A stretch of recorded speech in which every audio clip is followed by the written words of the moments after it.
Bonjour à toutes et à tous, aujourd'hui nous allons voir les valeurs approchées et valeurs arrondies. Ici j'ai pris comme exemple 147 divisé par 11. J'ai posé ici ma division, 147 divisé par 11, et en fait je m'aperçois qu'au bout d'un moment je vais me retrouver avec des 3 et des 6. Donc en fait c'est environ égal à 13,3636, et je pourrais continuer ainsi avec 3, 6, 3, 6. Mais je vois bien ici que je ne peux pas pouvoir avoir de valeur exacte. Donc il va falloir que je choisisse comment j'écris ce résultat. Donc on a trois possibilités. Nous allons déjà voir les valeurs approchées et ensuite on verra la valeur arrondie. Donc premier cas, si je veux approcher la valeur de ce quotient à l'unité près. Ça veut dire par exemple, je vais prendre ici une droite graduée et je vais la graduer d'unité en unité. Donc ici 12, 13, 14, et je vais placer mon nombre 13,3636 à peu près ici. Et en fait, je vois que 13,3636 est encadré entre le nombre 13 et le nombre 14. Donc en fait, c'est ce qui va me donner la valeur approchée par défaut, 13.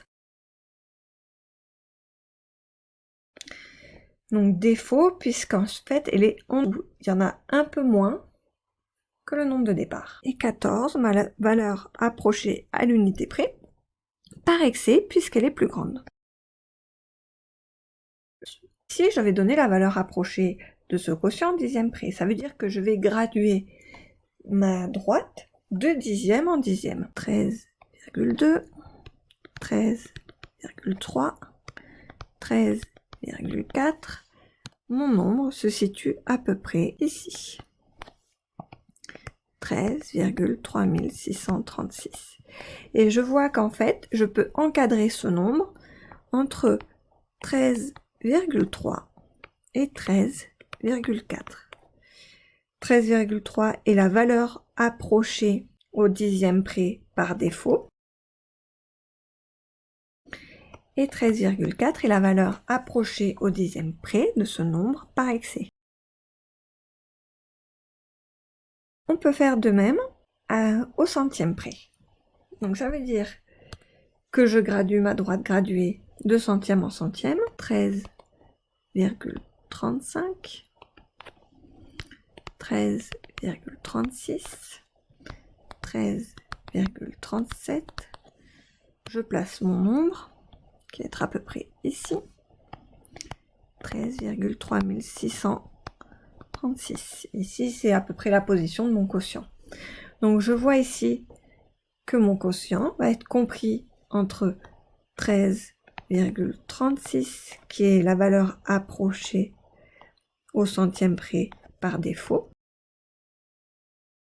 et 13,37, qui est la valeur approchée au centième près par excès. Donc voilà de ce qu'il en est pour les valeurs approchées.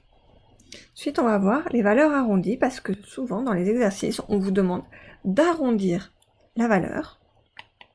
Qu'est-ce qu'on entend par valeur arrondie? Donc on va revenir ici et on va donner la valeur arrondie du quotient à l'unité.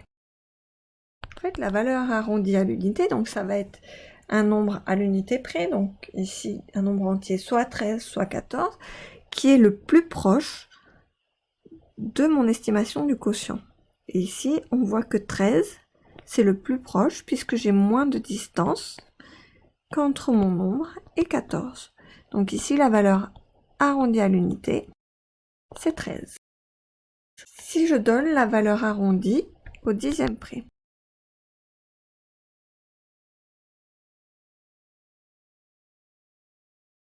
donc ici, je regarde par rapport à mes graduations en dixième, que ma graduation la plus proche, c'est 13,4 et pas 13,3. Donc la valeur arrondie au dixième de mon quotient est 13,4. Et ma valeur arrondie au centième, on voit ici que la plus proche, la graduation la plus proche en centième, c'est 13,36 et non 13,37. Donc ici, la valeur arrondie de mon quotient au centième, c'est 13,36. Voilà. Donc ce qu'il faut retenir pour la valeur arrondie, le nombre qui est au milieu. Donc par exemple ici avec 6 et 7, ça va être 6,5. Tous les nombres égaux ou plus grands à 6,5, je vais les arrondir à 7. Et tous les nombres en dessous ici, je vais les arrondir à 6. Ça veut dire que si je prends 6,3, ça va être à peu près 6. 6,41, ça va être à peu près 6. 6,49, on peut l'arrondir à 6. 6,499, on l'arrondit toujours à 6, si j'arrondis à l'unité. Et si j'ai 6,50, et si j'ai 6,5, je vais l'arrondir à 7. 6,51, je vais l'arrondir à 7. 6,68, par exemple, je vais l'arrondir à 7. Donc, ce qu'il faut retenir, c'est tous les nombres en dessous de la moitié, je les arrondis à la graduation juste en dessous. Et tous les nombres qui sont égaux ou plus grands que la moitié, je l'arrondis à la graduation qui est au-dessus. Voilà, j'espère que j'ai été claire et je vous souhaite une bonne journée.